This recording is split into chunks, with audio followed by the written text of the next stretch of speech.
तो दलित ही विधाता किसकी खत्म होगी बाधा। दलित वोट बैंक जिधर क्या जीत है उधर। केदारनाथ के उपचुनाव में दलित वोट बैंक पर कांग्रेस और बीजेपी दोनों की नजर टिकी है। क्या वाकई में दलित वोट बैंक केदारनाथ उपचुनाव में अहम भूमिका निभाने वाले हैं। कांग्रेस हो या फिर बीजेपी, दोनों ही दल के संगठन के नेताओं ने तय किया कि दलित वोट बैंक के लिए अपने दलित चेहरों को केदारनाथ में उतारा जाए। बाकायदा बीजेपी ने एक सम्मेलन का आयोजन भी किया जिसमें पार्टी के दलित चेहरों को मंच पर एक साथ लाकर अपील की गई कि वो पार्टी के पक्ष में माहौल बनाते हुए वोट डलवाएं दलित वोट बैंक। केदारनाथ की सीट पर करीब 14,000 दलित वोटर हैं जो जीत और हार दोनों को तय कर सकते हैं किसी भी प्रत्याशी के लिए। तो ऐसे में बीजेपी और कांग्रेस दोनों की निगाहें दलित वोट बैंक पर टिकी हुई हैं। सवाल यही कि बीजेपी का अनुसूचित जाति का सम्मेलन क्या कुछ कारगर साबित होगा।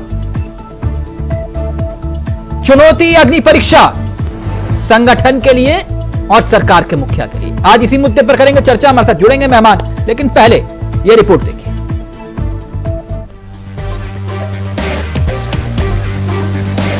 तो क्या केदारनाथ की सीट पर दलित ही विधाता है, जिसने साधा दूर होगी उसकी बाधा है। जी, केदारनाथ विधानसभा सीट पर होने वाले चुनाव को लेकर जहां बीजेपी और कांग्रेस के बीच जबरदस्त टक्कर देखने को मिल रही है, तो वहीं बीजेपी सभी वर्गों को साधने के लिए चुनाव में खास रणनीति तैयार कर रही है। बात अगर दलित वोट बैंक की करें तो केदारनाथ विधानसभा सीट पर करीब 14,000 दलित वोटर बताया जा रहा है, जो किसी भी उम्मीदवार के लिए जीत हार तय करने की कुव्वत रखता है। तभी तो बीजेपी हो या फिर कांग्रेस, हर कोई दलित वोट बैंक को अपने पाले में लाने में जुटा है। बाकायदा बीजेपी ने मंगलवार को केदारनाथ विधानसभा सीट पर अनुसूचित जाति का सम्मेलन आयोजित किया। इसमें पार्टी के सभी बड़े दलित चेहरे मंच पर नजर आए।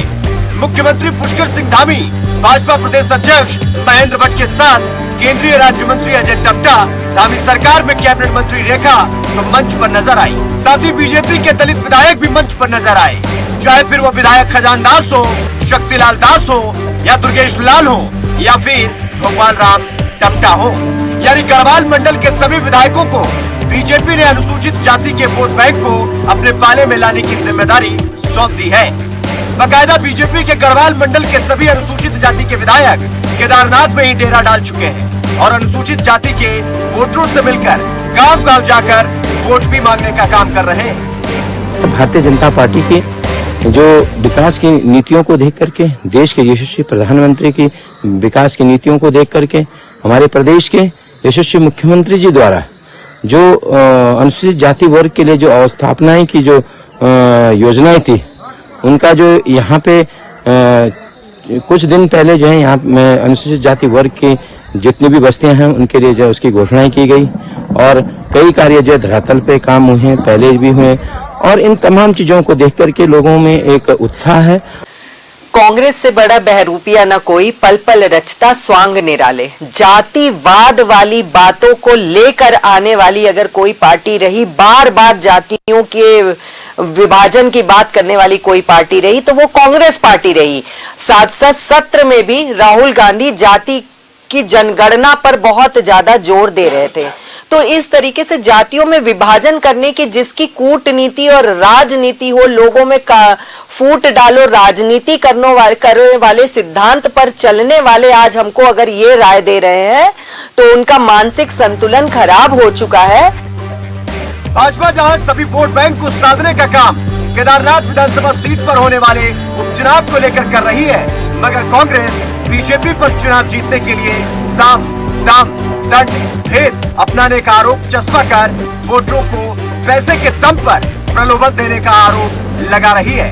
लेकिन कांग्रेस का कहना है कि अनुसूचित जाति वर्ग का वोट बैंक कांग्रेस का वोट बैंक रहा है और कांग्रेस के पक्ष में ही अनुसूचित जाति का वोट बैंक वोट करेगा। देश के अंदर अनुसूचित जाति, जनजाति, पिछड़ी जाति को आरक्षण देने का काम क्या भारतीय जनता पार्टी ने किया? अगर कांग्रेस दलित विरोधी होती तो फिर आरक्षण क्यों देती? आप बताइए, सरकार बताए कि आपने दलितों के उत्थान के लिए क्या काम किया है, आपने जनजाति, अनुसूचित जाति के लोगों के लिए क्या काम किया है? अरे कुछ काम ऐसे होते हैं जो भूते न भविष्यत, और जो रिजर्वेशन है चाहे अनुसूचित जाति का, जनजाति का, ये मील का पत्थर है और ये कांग्रेस ने दिया है, और अनुसूचित जाति और कांग्रेस के लोगों का चोली दमन का साथ है, इसे अलग नहीं किया जा सकता। अनैतिक काम मुख्यमंत्री जी ने किया है। आप ब्यूरोक्रेट्स के सहारे भीड़ जुटाने का काम, अपनी मीटिंग को सफल दिखाने का काम करेंगे, फिर उन पर गाज गिराएंगे। ये अधिकारियों का काम है क्या भीड़ लाना? तुम्हारे वर्कर है, उनको करो, फिर आप उनको सस्पेंड करते हो। तो ये तो नादिर शाही, हिटलर शाही का नमूना है, जो अफसरों को अपने हित में, अपनी पार्टी के कार्यक्रम में सरकारी काम छोड़कर पार्टी कार्य भीड़ जुटाओ, ये काम कर रहा है। मुख्यमंत्री को तो नैतिकता के नाते पद पर रहना चाहिए। केदारनाथ विधानसभा सीट पर 20 नवंबर को वोटिंग होनी है और 23 नवंबर को चुनाव के नतीजे सामने आने हैं। ऐसे में देखना होगा कि आखिरकार बीजेपी दलित वोट बैंक को साधने की जो कोशिश कर रही है, उस रणनीति में वो कितना कामयाब हो पाती है। Bureau report, India voice, Dehradun. तो चलिए सीधा रुख करेंगे अपने मेहमानों की तरफ। आपको बता दें, आज हमारे साथ इस चर्चा में जो मेहमान कार्यक्रम का हिस्सा बन रहे हैं वो आपकी स्क्रीन पर होंगे। गजेंद्र जी हमारे साथ हैं, जो कि राजनीतिक विशेषज्ञ भी है, वरिष्ठ पत्रकार भी हैं और उत्तराखंड की सियासी नब्ज को बाखूबी जानते हैं। गरिमा दसोनी जी हमारे साथ हैं, कांग्रेस संगठन से पार्टी का मुख्य चेहरा है, प्रवक्ता हैं। आप दोनों का बहुत बहुत स्वागत है। तीसरी खिड़की भी कुछ देर में खुलेगी जिसमें बीजेपी का चेहरा होगा। लेकिन सबसे पहले गजेंद्र जी, राजनीतिक मेहमानों की तरफ हम रुक करें। सबसे पहले आपसे समझना चाहेंगे, ये बीजेपी और कांग्रेस एकाएक केदारनाथ में दलित वोटरों पर डोरे क्यों डाल रही है? क्या दलित वोटर ही तय करेंगे कि केदारनाथ से किसको आशीर्वाद मिल रहा है? निश्चित रूप से, चूंकि ये चुनाव बहुत क्रूशियल चुनाव हो चुका है, तो इसलिए मुझे लगता है कि जो भारतीय जनता पार्टी ने वहां पर जो अनुसूचित जाति वाला जो सम्मेलन करवाया, लेकिन उस सम्मेलन से, उस सम्मेलन में एक बड़ी बात ये थी कि उस सम्मेलन के दिन यह बताया गया कि मुख्यमंत्री के द्वारा जय भीम का भी वहां नारा दिया गया। हालांकि मैं इसको सुन नहीं पाया, लेकिन उसकी चर्चा आज सोशल मीडिया में बहुत तेजी से हो रही है कि जय भीम का नारा तो इनका था नहीं, आखिरकार क्यों लगाना पड़ा। और उसके बाद वहां के बहुत सारे लोगों के छोटे छोटे वीडियोज मैंने देखे जो इस बात को लेकर घोर आपत्ति कर रहे थे कि वो नहीं किया जाना चाहिए था। जहां तक विषय ये है कि वहां पर जो 14,000 जो आपने बताया कि अनुसूचित जाति के वोटर्स हैं, उनमें से निश्चित रूप से उन पर निगाहें होंगी और कोई भी जो पार्टी वो नहीं चाहती कि इस दौर में कोई जो वोट बैंक उनसे छिटके। इस सम्मेलन से ठीक पहले कांग्रेस के जो नेता जो वहां चुनाव को अपने कंधे पर उठाए हुए हैं, गणेश गोदियाल, उन्होंने एक गंभीर आरोप सरकार पर लगाया और उन्होंने कहा कि जब 5 मंत्रियों की ड्यूटी यहां लगाई गई थी तो एक मंत्री ने एक सरकारी कर्मचारी का इसलिए डिमोशन करवाया कि वो वहां पर जो है भीड़ नहीं जुटा पाए। ये बड़ा गंभीर आरोप। अगर ये बात सच है तो निश्चित रूप से मुख्यमंत्री को इस बात का संज्ञान लेना चाहिए, ऐसा क्यों करवाया गया। नहीं, उसका आधार भी, क्योंकि गणेश गोदियाल ने किसी का नाम नहीं लिया, उन्होंने कहा मंत्री ने करवा दिया डिमोशन। तो मंत्री कौन, किसका डिमोशन हुआ, तो ये बात साफ नहीं आई। वो सरकारी कर्मचारी की बात कर रहे थे कि किसी सरकारी कर्मचारी का दिया हुआ है। अब असल बात यह है कि ये इस जो विधानसभा सीट में जो चुनाव है, ये पूरा चुनाव भारतीय जनता पार्टी की ओर से, जहां सारा मंत्रिमंडल वहां है, सारे सांसद वहां हैं, विधायक वहां हैं, एक नया डेवलपमेंट भी देखने को मिला कि जिस प्रकार से विनोद चमोली नाराजगी व्यक्त कर रहे थे, आज उनको मुख्यमंत्री निवास बुलाया गया। और यह भी था कि गणेश वो विनोद चमोली इस बात को लेकर अपनी आपत्ति दर्ज करा चुके थे कि उनका अपमान हुआ, प्रोटोकॉल नहीं दिया गया। और कहीं ना कहीं भारतीय जनता पार्टी ने यह माना कि जो विनोद चमोली की नाराजगी है वो कहीं केदारनाथ में जो ब्राह्मण वोट्स हैं उनको लेकर जो है दिक्कत ना करे, इसलिए उनको बुलाया गया। और वहां से बता रहे कि कोई चिट्ठी भी जारी करा, यानी कहीं भी बीजेपी जो है चूक नहीं बरतना। चूकने का तो कोई सवाल ही नहीं होता है। चूकने का सवाल इसलिए नहीं है, ये जो विधानसभा है इसमें 90,000 के आसपास वोटर्स हैं, उनमें से जो है 45,000 महिला वोटर्स हैं और 44,000 पुरुष जो है, मतलब आप ये मान सकते हैं कि महिला डोमिनेटिंग ये जो सीट है, जो मतदाताओं की संख्या है, और पुरुष भले ही हमारे दूसरे प्रदेशों में नौकरी के लिए बहुत सारी बड़ी संख्या में निकले हों, लेकिन महिलाएं वही हैं। तो महिला वोटर भी इस विधानसभा सीट में एक बहुत बड़ा फैक्टर है। दलित प्लस महिला वोटर जो है वो तय करेंगे कि केदारनाथ में हार और जीत किसकी होगी। बहुत निश्चित आपने रूप से, हाँ। और ये बात लोकसभा चुनाव में भी दिखाई दी थी। मैं इसको जरा कंप्लीट कर दूं। वो इसलिए भी था कि लोकसभा चुनाव के दौरान भी बताया गया कि चूंकि महिलाएं घर चलाने वाली हैं, तो इसलिए मोदी सरकार की जो स्कीम थी, हाँ। चाहे पेंशन योजना हो, किसान सम्मान वाला हो, जो तमाम चीजें बातें थी, और राशन का भी विषय जो रहा हो, उन सबको बोला महिलाओं को इस प्रकार से जो है कन्विंस किया गया कि भाई आगे भी ये सारी योजनाएं तभी जारी रहेंगी अगर आप इन्हीं की पार्टी को जो है वोट करते हैं, और वो उसका इनको विधानसभा चुनाव में भी फायदा हुआ और लोकसभा चुनाव में फायदा हुआ। ठीक, गरिमा जी, ये दलित वोट बैंक को लेकर बीजेपी ने भी पूरे हैं, वो कहते हैं ना घोड़े खोल देना, उस टाइप का मामला हो रहा है। आप लोगों ने भी अपने दलित चेहरों को उतार दिया चुनावी रण में कि भैया जाइए, यहां आपकी ड्यूटी है। प्रदीप टमटा से लेकर यशपाल आर्य सबको आपने, क्या लगता है आपको कि दलित आपके साथ क्यों आएगा?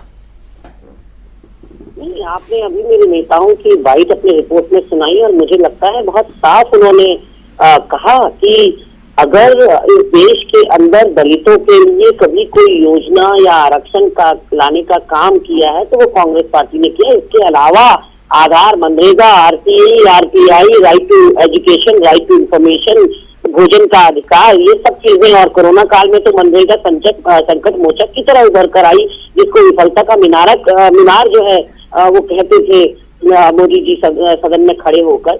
अब देखिए, दलित वर्ग जो है वो इस बात को जानता है कि कांग्रेस पार्टी ने ही किया है, उसके लिए जो भी किया है। हर कोई कमलेश रमन नहीं होता, हर कोई नाशुक्रा नहीं होता।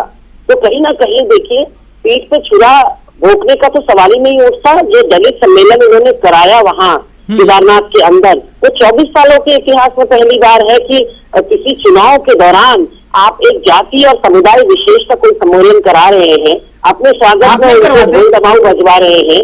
मैं पूरी कर लूँ बात, अपने स्वागत में ढोल दमाऊ उनसे बजवा रहे हैं, फिर खुद तो चढ़कर स्टेज पर कुर्सियों पर और सोफों पर बैठ जा रहे हैं। वो ढोल दमाऊ वालों को एक अदद कुर्सी नहीं दे रहे हैं, उनके लिए दरी बिछा दे रहे हैं। मेरी बात की तस्दीक करेंगे गजेंद्र रावत जी के स्वागत में ढोल दमाऊ भी अनुसूचित जाति ने बजाए, और उसके बाद एक अदद कुर्सी नहीं थी सत्तारूढ़ दल के पास। 14,000 वोटरों पर तो निगाह डालोगे, 40,000 जो बैकलॉग के पद है उसकी बात कौन करेगा? आप ये कह रहे हैं कि में आप हैं, इंटेंशनली इन्होंने जो है कुर्सियां नहीं दी और दरी पर बिठा दिया सबको, अपमानित किया है, निश्चित रूप से अच्छा। अपमानित किया है कि आपके लिए कोई स्टेज भी लगेगा, स्टेज के ऊपर सोफा और कुर्सी भी डलेगी, उनके लिए ना स्टेज ना कुर्सी, कुछ नहीं है। ये अपमान नहीं तो और क्या है?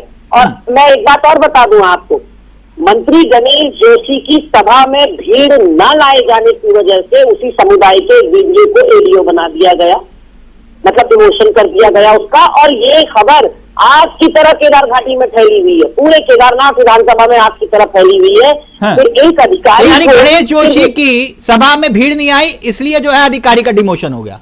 जी, उसको वीडियो से रेडियो कर दिया गया है, और ये खबर केवल गरिमा, मैं तो देहरादून में बैठी हूँ, ये पूरी केदार घाटी में फैली हुई है ये खबर, और लोगों को नागवार गुजर रही है। कमलेश जी, और कहीं ना कहीं में आप ये देखिए, जी मेरी आवाज आ रही है जी? एक मिनट गरिमा जी, एक मिनट। कमलेश जी, ये दलित वोटर आपको वोट क्यों करेगा? देखिए, बात खाली दलित वोटर की नहीं है कि दलित वोटर वोट क्यों करेगा। नहीं, आपको क्यों करेगा? वर्ग को अधिकार है, हमें क्यों करेगा? हमें इसलिए करेगा कि दलितों को आगे बढ़ाने का काम किया। अभी हमारी जो है एक प्रवक्ता जी कह रही थी कि हर कोई ना सुपरा नहीं होता, कमलेश रमन की तरह। अरे ना सुपरे तो आप हैं कि दलितों को आप इस्तेमाल करते हैं, उनके कंधों का इस्तेमाल करते हैं, और उसके बाद दलितों को भी नहीं, अल्पसंख्यकों को भी हटा के एक तरफ कर देते हैं, उनको छिटक देते हैं अपने से, कभी आगे बढ़ाने का काम नहीं करते। और आज आप कह रहे हैं कि दलित को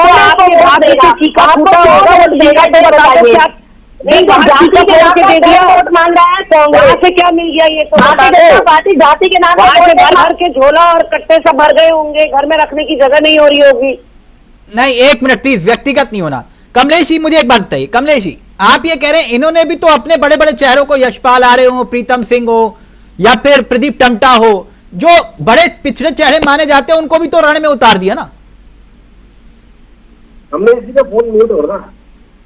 कमलेश जी वो म्यूट हो गया। म्यूट है भाई। कमलेश जी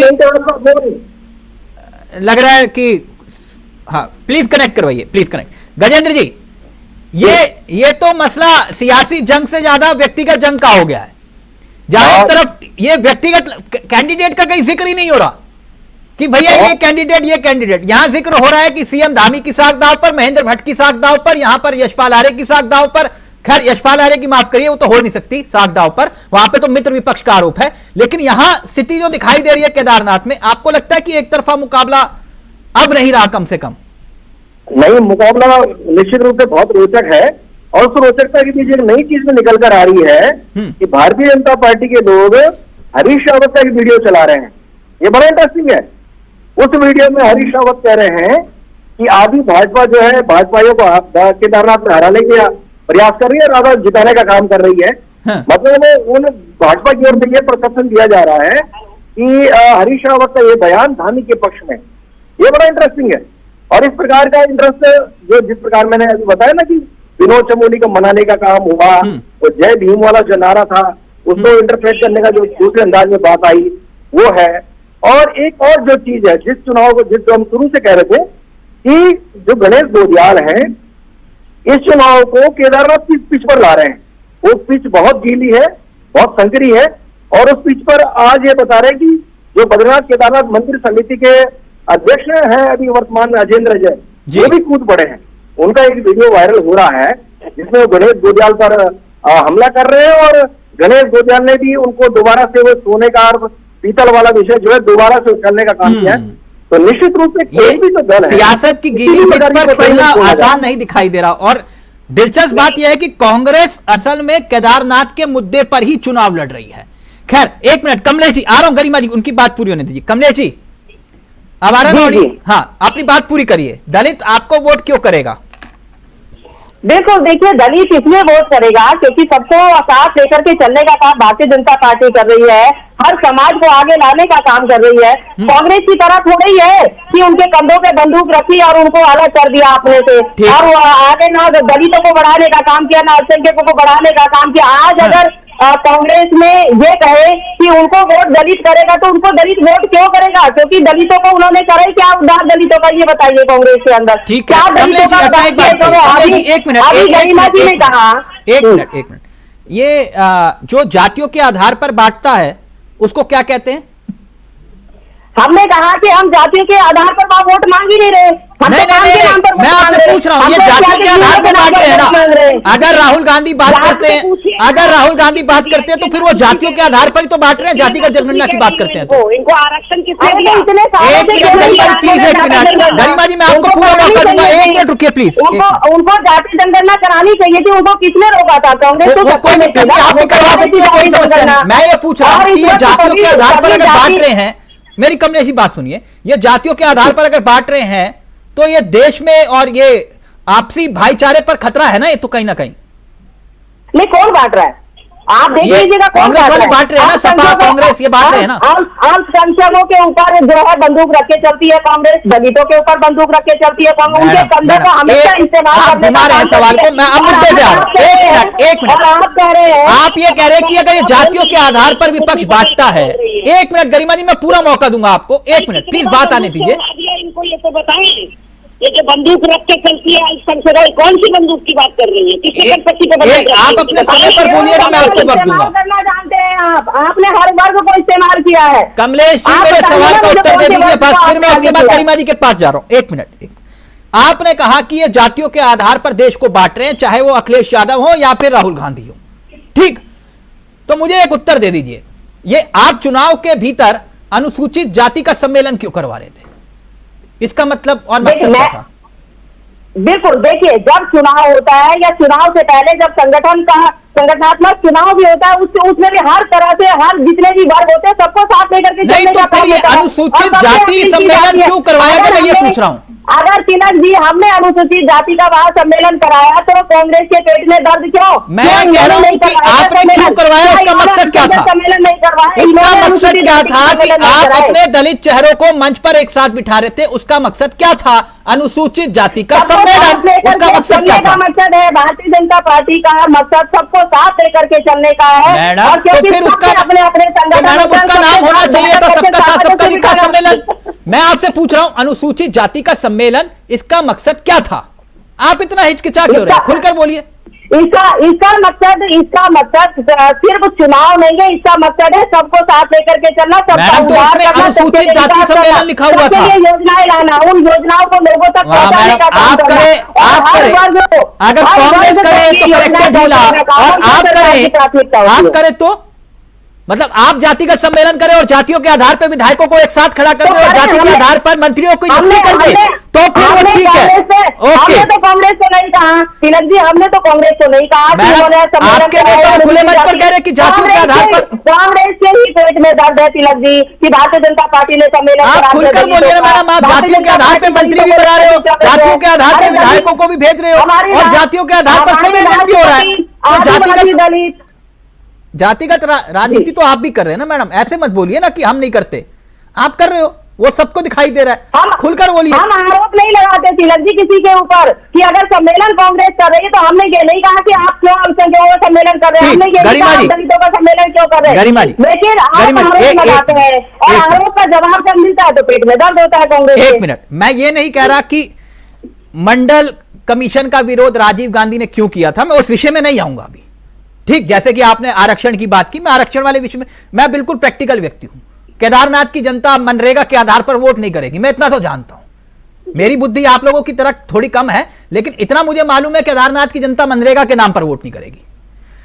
अब ये कह रहे हैं कि भैया सत्ता में हम आएंगे तभी दलितों का उत्थान होगा क्योंकि राज्य में सरकार हमारी है। आपके साथ आकर दलित को क्या फायदा होगा? गरिमा जी, मैंने सीधे शुरू में एक बात कही कि कांग्रेस पार्टी वो वादा करती नहीं जो वो पूरा नहीं कर सकती, कांग्रेस पार्टी वही कहती है जो वो कर सकती है। लेकिन इनके 2013 से जो चुनाव का माहौल शुरू हुआ 2014 से पहले के कमलेश जी आपके दरमियान लोग बीच में नहीं बोले तो मैं आपसे रिक्वेस्ट करूंगा प्लीज ऑडियो भी कमलेश जी का नीचे रहेगा, प्लीज 1 मिनट, ऐसे नहीं, वो अपनी बात पूरी कर ले। मैं फहरिस्त गिनाऊंगी इनके वादों और दावों की तो आप हक्के बक्के रह जाएंगे। कभी कहते हैं मैं भू कानून लाऊंगा, कभी कहते हैं अभी राज्य स्थापना दिवस के दिन यूसीसी की सौगात दूंगा, दुनिया भर की बातें अब धामी जी करना सीख गए। और जिस तरह से केदार बाबा की सौगंध उन्होंने झूठी खाई, आज देखिए आप सोशल मीडिया पता पड़ा है बौराड़ी के दिल्ली में जो शिलान्यास जो भूमि पूजन उन्होंने किया और उसमें जो कहा कि वृद्धजनों को बड़ी दिक्कत होती है हमारे केदारनाथ आने में, वो यही मोक्ष प्राप्त कर लेंगे, हमारे वहाँ 6 महीने कपाट खुलते हैं, यहाँ 12 महीने परिक्रमा कर पाएंगे। तो सारी बातें आज सोशल मीडिया पर है कि कितनी झूठी ये पार्टी है। अजेंद्र अजय की बात आपने अच्छी निकाली थी तिलक जी, अजेंद्र अजय के लिए तो सिर्फ इतना कहूंगी बर्बाद गुलिस्ता को करने बस एक ही उल्लू काफी था, यहाँ तो हर सात पर लोग, और वो एक उल्लू जो है उसने देखो पूरा भाजपा का सफाचट कर दिया। बीकेटीसी के अध्यक्ष के रूप में जब से अजेंद्र अजय की नियुक्ति हुई तब से लेकर आज तक केदारनाथ केवल चर्चाओं में है। 5 या 8 बातों को लेकर जो है लगातार तीर पुरोहितों के साथ नूरा कुश्ती, और कम होने को जो ताबूत में आखिरी कील है वो मुख्यमंत्री जी बौराड़ी में करके आ गए। एक छोटा सा सवाल का उत्तर फिर मैं गजेंद्र जी के पास जा रहा हूं। लाइव में कमेंट आया है गरिमा जी, गरिमा जी कोई आपका शुभचिंतक लग रहा है, लाइव में कमेंट आया, वो कह रहे हैं कि गरिमा जी ये बताइए कि प्रत्याशी आपका चुनाव लड़ रहा है या फिर गणेश गोदियाल? प्रदेश अध्यक्ष से ज्यादा तो गणेश गोदियाल एक्टिव दिखाई दे रहे हैं, कहीं मामला कुछ और तो नहीं है? नहीं देखिए, क्योंकि गोदियाल जी उस विधानसभा के हैं, क्योंकि वो वहाँ के लोकसभा प्रत्याशी हमारे रहे हैं, तो डेफिनेटली, और जो प्रत्याशी होता है आप खुद सोच सकते हैं उसकी क्या हालत है, उसके सामने इतनी बड़ी विधानसभा है, तो डेफिनेटली इस वक्त जो है प्रत्याशी को तो अपने खाने पीने की सुध नहीं है। मैं क्योंकि एक पॉलिटिकल फैमिली से आती हूँ, तो मैं जानती हूँ कि एक प्रत्याशी की क्या हालत चुनाव लड़ते वक्त होती है। 2 घंटे की नींद भी बमुश्किल मिलती है। ऐसे में गोदयाल जी के ऊपर दारोमदार तो है ही, क्योंकि उनके क्षेत्र में चुनाव हो रहा है और प्रदेश अध्यक्ष लगातार वहां बने हुए, आज भी मेरे प्रदेश अध्यक्ष वही है। नहीं, आपके प्रदेश अध्यक्ष पर किसी को संदेह नहीं है, वो इतनी मेहनत नहीं करते। हरिद्वार से लेकर केदारनाथ तक वो बेचारे अकेले चले। नहीं, आपने अभी कहा ना कि वो कह रहा है कि प्रदेश अध्यक्ष गणेश गोदयाल है या करण मेहरा, तब मैं नहीं, वो ये नहीं कह रहे। वो कह रहे कि प्रदेश अध्यक्ष से ज्यादा एक्टिव तो गणेश गोदयाल दिखाई दे रहे हैं। वो प्रदेश अध्यक्ष की क्षमता पर प्रभारी को शक हो सकता है। गरिमा जी, आपके प्रभारी को शक हो सकता है, हमें संदेह नहीं है। वो इतने मेहनती है कि केदारनाथ जो है अकेले दौड़ लगा के पहुंच गए। आपके प्रभारी को चिंता नहीं है, वो बात अलग है। प्रदेश अध्यक्ष काबिल है, मैं कह रहा हूं, उनके अंदर वो क्षमता है। नहीं, मैं सल्यूट करती हूँ गोदयाल जी को, मैं सलाम करती हूँ जिस तरह से बद्रीनाथ विधानसभा में भी उन्होंने तोड़ मेहनत करी और अब केदारनाथ में भी उन्होंने एक चोटी का जोर लगा रखा है। दिक्कत ये कमेंट करने वालों को या दूसरों को इसलिए हो रही है क्योंकि मुंह तोड़ जवाब भाजपा को भाजपा की शैली में उनके शब्दावली में जवाब देने का दम। ये गजेंद्र जी, कई उपचुनाव आए और गए, इतना दिलचस्प तो चुनाव सितारगंज का भी नहीं था जब विजय बहुगुणा चुनाव लड़े थे और प्रकाश पंत सामने थे। इतना दिलचस्प तब भी नहीं हो पाया था। लेकिन ये केदारनाथ का चुनाव किसी ने सोचा था कि इस मोड़ पर आकर खड़ा होगा जहां पर वॉक युद्ध इतना जबरदस्त होगा।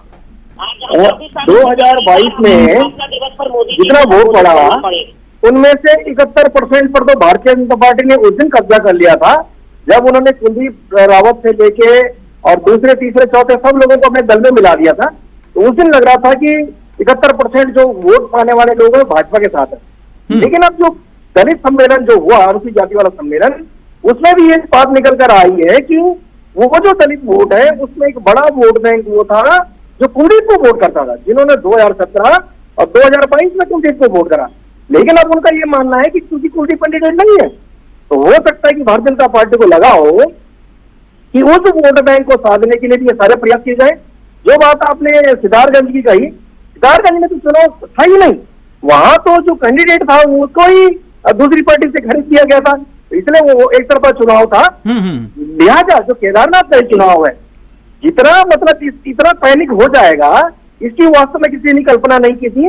और आज जिस प्रकार के आरोप प्रत्यारोप हो रहे हैं, निश्चित रूप से मुझे लगता है कि जो बद्रीनाथ और मंगलौर का जो रिजल्ट था उसके बाद निश्चित रूप से ये फाइनल कमेंट आपका। गजेंद्र जी ने एक बात वो किरण मंडल चले गए थे वहां, तो फिर इस वजह से चुनाव एक तरफा खरीद लिए गए थे। हाँ, वो खरीद लिए गए थे। हाँ, कमलेश जी एक बात बताइए, आप तो खुद बुरा मत मानिएगा, कांग्रेसी डीएनए तो है ही, हमें उससे ना आप इनकार कर सकते ना मैं।